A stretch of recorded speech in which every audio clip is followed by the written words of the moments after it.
অনেক বছর পর একটা বিয়ে বাড়ি পেয়েছি, তাও আবার বন্ধুর বিয়ে। চলো শেয়ার করি কি কি খেলাম। ফার্স্টেই তো গিয়ে নিয়ে নিলাম স্টল থেকে চিকেন পকোড়া। আমি কিন্তু একা যাইনি, সাথে অমিতকেও নিয়ে গেছি, কারণ বিয়েটা ছিল ওর আর আমার দুজনেরই কমন ফ্রেন্ডের। তো তারপর খেয়ে নিলাম কফি, আর কফি খেতে আমি এত ভালোবাসি তোমাদেরকে বলে বোঝাতে পারবো না। আর এই দেখো আমাদের দুজনকে একসাথে কেমন লাগছে একটু কমেন্ট করে জানিও, আর আমাকে পার্সোনালি কেমন লাগছে সেটা কিন্তু জানাতে একদমই ভুলো না। তো বয়ফ্রেন্ডের হাত থেকে না খেলে একটু হয়, তারপর ওর হাত থেকেও একটু পকোড়া খেয়ে নিলাম। তারপর চলে গেলাম ফুচকা খেতে, আর ফুচকাটাও কিন্তু বেশ ভালো লেগেছিল।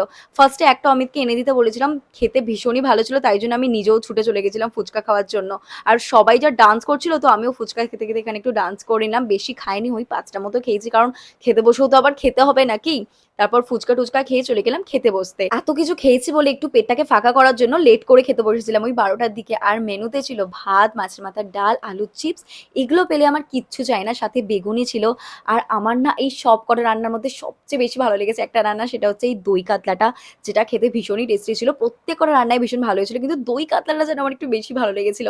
তারপর হয়েছিল মাটন কারি, মাটনটা একটু ঝাল হয়েছিল, আদারওয়াইজ খেতে ভীষণই টেস্টি হয়েছিল। আমি মাটন খুব একটা খাই না, প্রায় অনেক বছর পর মাটন খেলাম, কারণ আমার না মাটন খাওয়া বারণ।